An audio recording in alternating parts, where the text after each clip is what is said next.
Hey guys, before this video begins, be sure to follow me on Twitter at UnrealEntGaming for more Dragon Ball updates, news, information, and videos, as well as Instagram at UnrealDBZ for more memes, images, videos, and content posted on there. Thank you all so much for your support, and without wasting any more time, let's begin.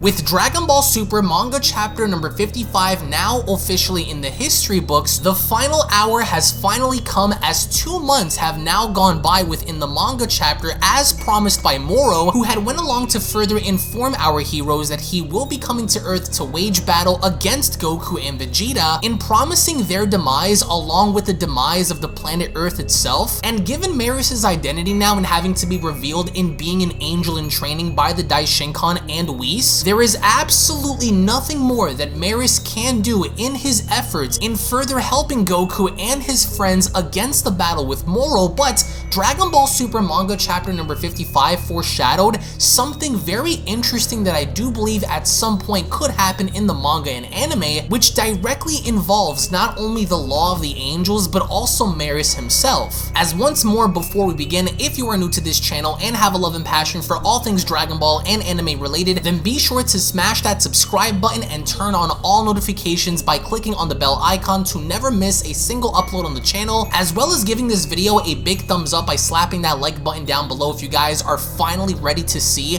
this massive battle go down on Earth, as we are going to be covering the premise of that battle on tomorrow's video. But something very interesting went down in this manga that was eerily enough foreshadowed from beginning to end when involving the Code of the Angels. Now, from the beginning, it was made clear by the Grand Priest that the Grand Priest himself had dispatched Merus in Universe 7, as the Grand Priest went along to state, and I quote, "I dispatched my trainee angel Merus to Universe 7 so that he might learn about the way of things and broaden his perspective. His enlisting in the Galactic Patrol seemed a decent choice, as it would allow him to observe the side of good and virtue, but alas, beyond that single law, there are no restrictions on what we can or cannot do.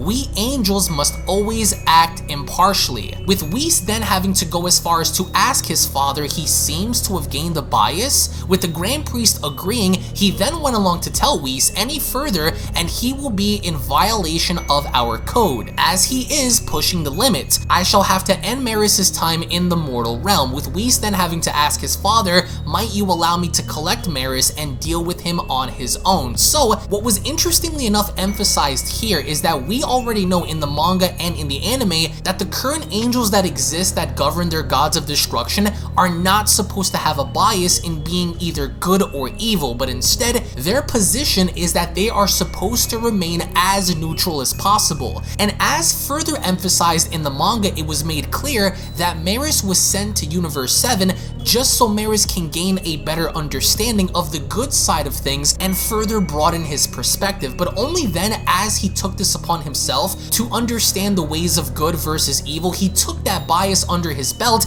in joining the Galactic Patrol and then having to put a stop to all evildoers within the universe, which also include Shimureka, Yumba, Sagambo, and 7-3, which had been confirmed in the manga prior that Merus was the one originally responsible for locking these dudes up. Now you might be asking yourself, why is this important? Well, as confirmed by WHIS, Merus does have a bias, and his bias is to do good things. As of course emphasized towards the end, he was actually going to help Goku in his battle against Moro, but even with Merus having to take his leave, the question is, will he still help him? And to that I say yes, and here's why. Now of course, as WHIS further went along to explain to the Grand Priest about what Merus is doing, he went along to tell his father his actions with the Galactic Patrol have been limited to fighting with mortal weapons. He hasn't used his angel abilities, and at the moment all he is doing is training Goku. No more than that. So the angel code here is that it's okay for someone to, I guess, disguise themselves as a mortal or participate in said things,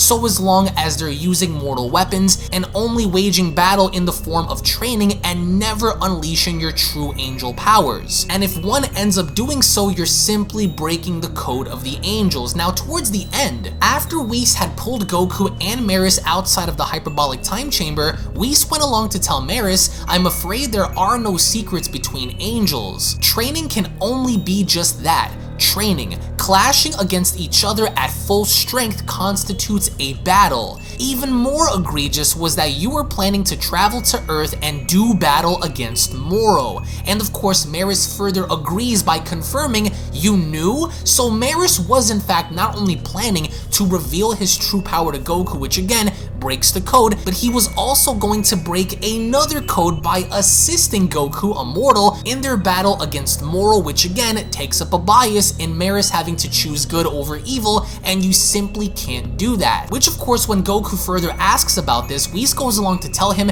"Angels who break our code are eradicated without a trace. It is the only means by which an angel can be removed from existence. There is no way around this truth. Such is the nature of the angel life form." As he then went along to tell Merus, "Henceforth I will be responsible for you. On that note, I've come to inform you that your time in the mortal realm is over, Merus. Be grateful that I'm not dragging you right back to the Grand Priest." Which by the end, he further went along to tell Merus it's back to the angel realm with you. So there is an angel realm, and God only knows how many other angels exist. But what's most interesting about this is I'm getting that feeling right now, based on what's going on, is that Merus might actually be the first angel to break this code in the manga and further help Goku and Vegeta in their battle against Moro, given the circumstance that Merus seems to truly care about justice and doing the right thing. And for someone to be conflicted in the opposite way as was Zamasu, with Zamasu having to be good and then slowly edging himself towards evil, Merus originally started off as neutral, being placed in a position to broaden his perspectives on life, and he gained a better understanding in choosing good over evil. That is why he ultimately agreed, as confirmed by Whis, to join Goku in his battle against Moro when they eventually arrive on Earth. So with that being said, with Whis having to be the sole person responsible for Merus' action, what if in fact there becomes a scenario to where Goku, Vegeta, the Daikaio, Majin Buu, Gohan, Piccolo, perhaps 17, Krillin, what if all of these individuals, even with their great powers intact, simply don't have the leverage to defeat Moro in combat? This is where I believe the idea constitutes itself, with Merus having to be directly involved, because if Merus becomes the first person to actually get involved in fully immersing himself in this battle and breaking that angel code, for the first time we actually could witness an angel being erased from the face of existence, if of course this constitutes him breaking the laws in fully getting involved in mortal business. Now this is also most interesting because Goku here has a lot more power than you guys can possibly imagine, and what I mean by that is power by speaking to the Omni King. Let's say by the end of all of this,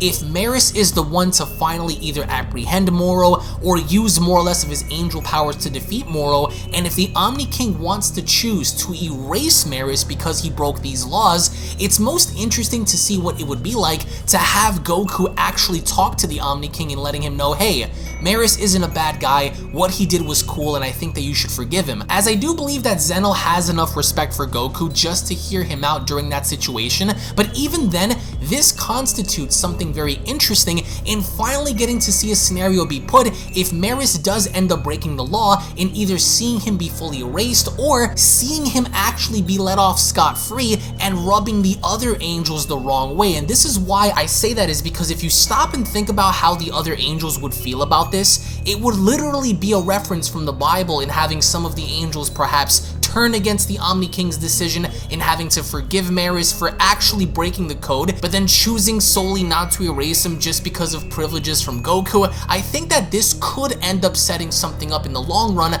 to where we get to see more from the angel realm, to where we get to see more from perhaps Merus if they decide to keep him around. And I think that it would be very logical in the idea that Merus somehow goes against the code and sacrifices himself to assert himself in this battle, given the fact that the people that he was running with in the Galactic Patrol are now in danger. Goku is in danger, Vegeta is in danger, and especially now with Moro having to be so overly confident in his abilities and power, and the fact that he's also getting stronger. It's not just Goku and Vegeta or Gohan and Piccolo, it's Moro as well. Moro seems to be consuming more planets, and he seems to be growing even more powerful, so this begs the question, what if Vegeta isn't enough? What if the Daikaio isn't enough? What if Majin Buu isn't enough? What if Goku isn't enough? What even if Ultra Instinct isn't enough? So this would be the perfect opportunity for Merus to observe this from the Angel Realm, and then finally throwing in the towel and saying enough is enough,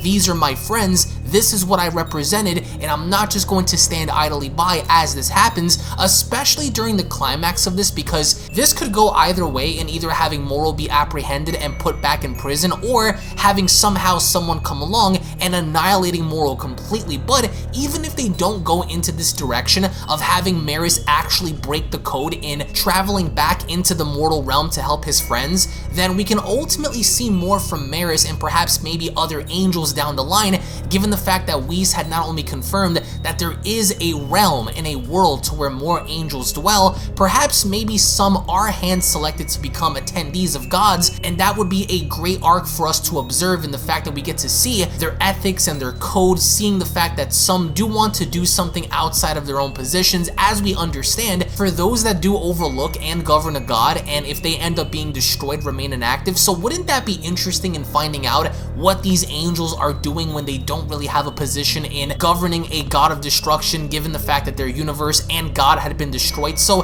Merus being a trainee is most interesting because as a student, you would want to go out there and find out and seek out the world for yourself, just to gain that experience in knowing what it's like to see both good and evil, and I'm pretty sure that Merus had seen both. But this is where you guys come in, because I want to know, do you guys think that Merus is going to be preserved within the angel realm, overlooked by WHIS, and really not being allowed to do anything within the mortal realm at all? Or do you guys believe that somehow Merus could actually insert himself in this battle and further assist Goku, further assist Vegeta, and maybe that'll cost him his life, or maybe it won't? But that's why I want to know from you guys if you guys believe that it would be a necessary sacrifice for Merus to do in putting his status and life on the line, knowing the fact that the entire universe could be destroyed if Moro were to be allowed to rampage with his crew. So by making that decision, do you think that Merus is going to get involved, or do you guys think that he's just going to sit back and not be allowed to do anything from the angel realm and simply observe? I want to get your thoughts, theories, and ideas in the comment section below. Thank you all so much for your time. I can't wait to eventually see this be animated in Dragon Ball Super, because so far this arc is already a year old, and they've been really ramping up this arc, as right now the final hour is upon us in the idea that Moro is going to be coming to Earth, and I really would like to see what it would be like for an angel to break that code and fully use his power to help someone that they feel should need that help at the time, during the time being. So by having Merus fight Moro, I think is very interesting, considering that he is a trainee, so there is so much more for him to learn. But I want to get your thoughts in the comment section below about that. Again, thank you all so much for your time. Thank you all so much for watching. If of course you guys are new to the channel, don't forget to go ahead and smash that subscribe button and turn on all notifications. Give this video a big thumbs up by slapping that like button down below. Tune back in for the next video, and I'll be seeing you all down in the comment section below. Take it easy, guys, and have a great day. Peace. This is the Galactic Emperor of the Universe, and of course I'm here to tell you to subscribe to UnrealEntGaming. Also follow UnrealEntGaming on these social media platforms to stay connected at all times. And if you don't, then very soon you will all be dead! Oh, did someone say UnrealEntGaming? Oh my god. The fuck's up, on? Put on some clothes! Well, why don't you put on any clothes? What? I don't need clothes. Jesus Christ, that's huge! What, Broly? Freezer. Uh-oh. Prepare to die!